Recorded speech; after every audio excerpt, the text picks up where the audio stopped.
This is probably going to stay one of my favorite clips that I've got. This should be over for me. Stunned, and he fumbles. He fumbles the win. Take him out. Oh my god. That shouldn't have happened. Wouldn't let that shit happen to me though. You should have sealed that deal. That's crazy.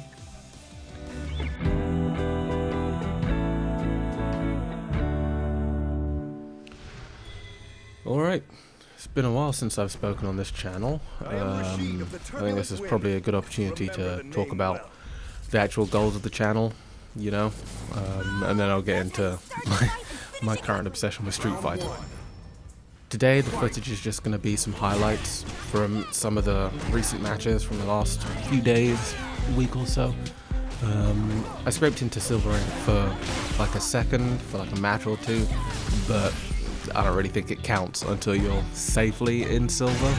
You know, if it only takes a game for you to get knocked back into ultra bronze, you kind of belong in bronze. Like, you know, let's make no bones about that.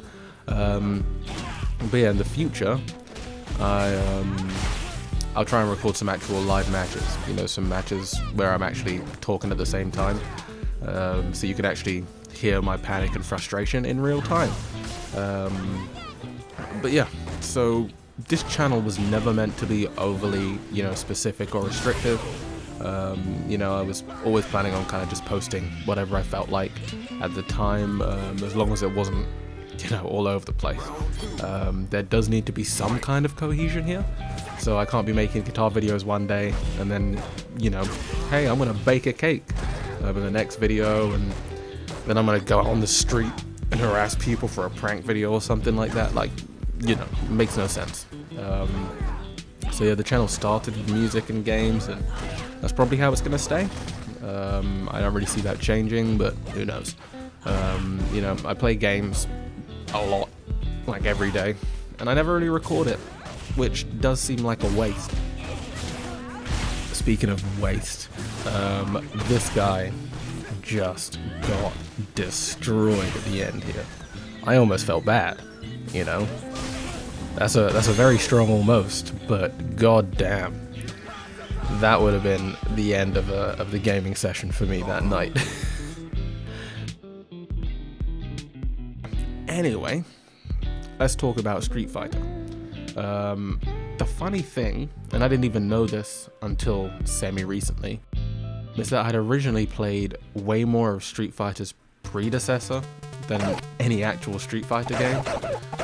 I actually played that Kung Fu Master game all the time as a kid.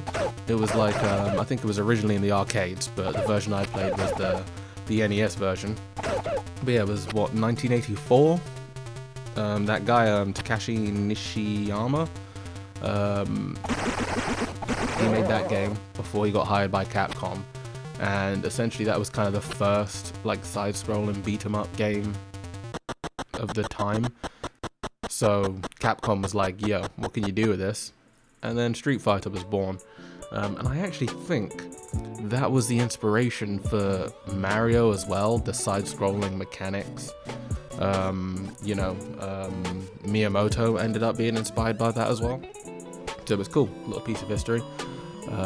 Shit was fun. But yeah, I dabbled in other fighting games when I was really young. Like I don't even know what the name of that game was. It was some X-Men game on PS1. Let me see. X-Men Mutant Academy. So yeah, I played the hell out of that, even though I was too young to really understand what to do. And I also played that Dragon Ball Z Final Bout. That was also on PlayStation 1. And same thing. Barely understood what I was doing. I still managed to beat that game. I still managed to beat, what was it? The final boss was like Baby or something, that giant ass baby. Like monkey baby thing. But yeah, I managed to beat that. But I really, like, I don't know, if I managed to do multiplayer in those games, I would have gotten stomped, no doubt. But yeah, it took a while.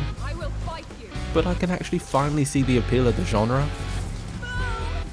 since I started playing Street Fighter V, which was a couple of weeks ago. It's basically been Street Fighter all day, every day since then. And my only real goal is to get comfortably into Silver Rank before Street Fighter 6 comes out in June this year. So yeah, I've got still fundamentals to lock down. Yeah, it's a bit of a nightmare, you know, getting into a game genre. I've been playing games since I was young, but yeah, getting into a genre of games that I have no real muscle memory with, it's rough. But anyway, that's enough story time for now. I think we can round off this video with seeing the rest of this Cammy saga. So this Cammy player I'd already fought before in the past, and I can't remember if they beat me or not. I vaguely remember, but let's be real, like most people who play Cammy, I've been losing to. Like that's just a fact. Like it's taken me a while to get used to some of Cammy's moves, because she has a pretty solid moveset. Most of her moves help out in some way, and you can see here that even after I won my first round, it doesn't take much for a Cammy to start messing me around. But as you'll see here, you can't keep me down for too long. I'll get used to you. I'll get used to you and your dumb movesets. And I'll at least find a way. Even if I do lose, I'll find a way to bring it back. So yeah, that's 1-1. That's 1-1 to each of us. And as you'll see here, it's never over.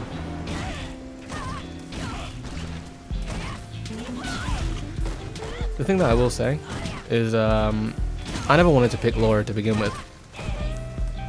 Like, I was looking through all the characters and not a huge amount of them really appealed to me, and that's kind of what you want from a fighting game. Like, you're looking for a character that you think looks cool.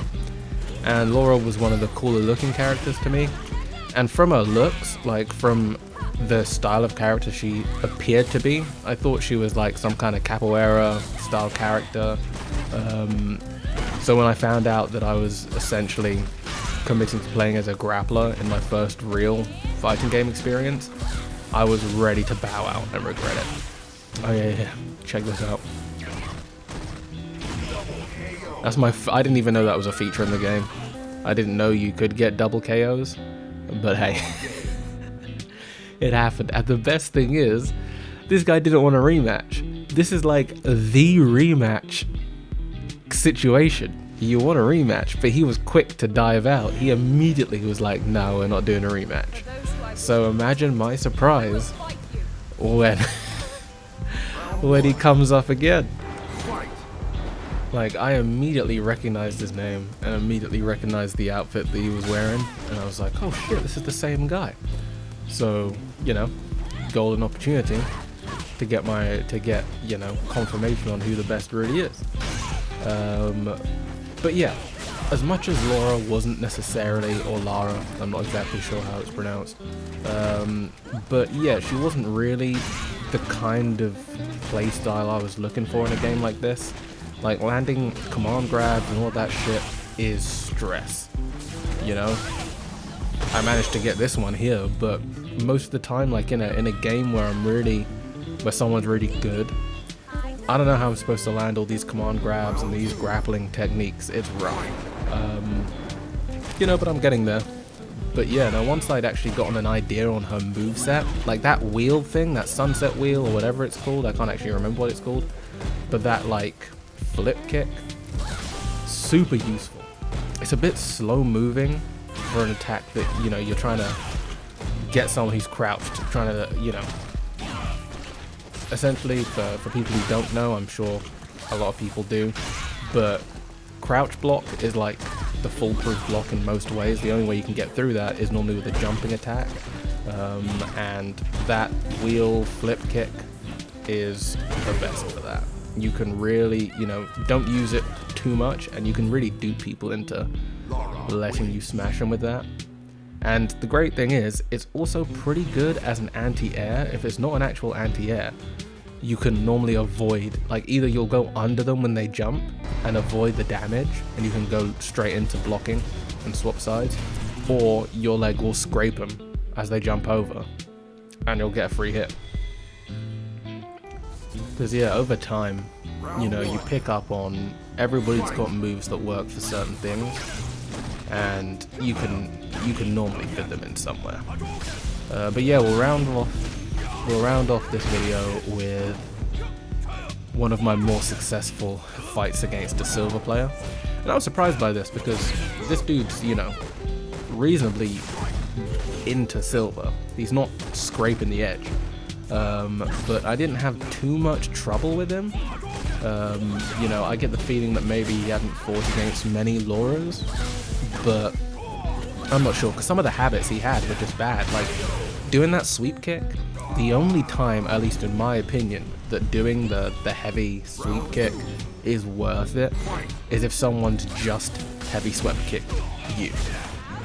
Like, if someone's heavy sweep kicks you, you can almost always get a sweep kick back out. But this guy was a bit too fast to try and stick that out there. But yeah, it wasn't too hard to get through his defense. And he just wasn't... I don't know, maybe he wanted to just land his perfect combos, and that's what he was trying to line up this whole time, and he didn't think he'd lose to me, but... You know, there are not enough good decisions being made, and he definitely, with the rank he's at, he should have been able to beat me. I am not that great at the game by any means. As far as I'm concerned, I've only just gotten some of the fundamentals down. I don't have any real clue about frame data or whatever. I just know quick attacks. Quick attacks come first, you know? Quick attacks hit before, like, strong attacks hit. But yeah. And I will say, yeah, I love fighting against people that have fireballs, that have, you know, Hadoukens and all that shit. Because if I can land my, you know, my EX elbow, I can cut right through that thing and you have no hope of defending. And the kind of character I'm playing, once I'm in close, I can normally destroy. Yeah, people who fireball a lot, like, I feel like, think about this, with the amount that I block this guy's attacks, you would think that he'd go for throws a lot more often. You know, the goal is to condition your opponent to do things that you want them to do, you know? So you want to condition your opponent to block a lot, then you'll grab. You want to condition your opponent to, there goes the win, again with that flip kick, catching them at the top. But yeah, you would think that after you've seen me block your attack strings over and over, and the same ones at that, you'd think, hey, this guy's blocking a lot, let me grab this bitch. But it didn't happen. So he wanted a rematch, which, you know, when I have a reasonably easy time beating someone, I am always happy to rematch. But I kind of feel like etiquette is wait for the loser to say they want a rematch. Like, I always find it crazy when someone absolutely stomps you, almost perfect games you, and then quickly locks in the rematch. Why do you think I'm going to want to rematch someone who almost perfect KO'd me? You know? Like, let me show that I have interest. Don't just be like, yeah, let's go again, after I just got the shit kicked out of me. It just, to me, it always makes me laugh when it happens. But yeah.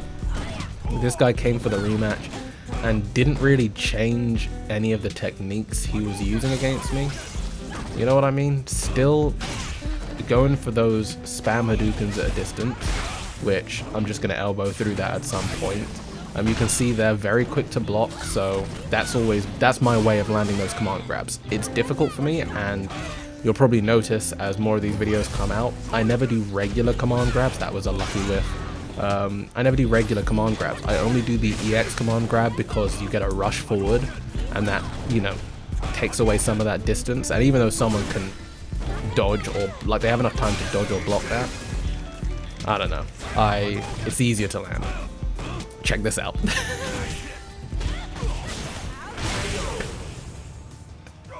Oh shit, I would be so mad if I lost like that.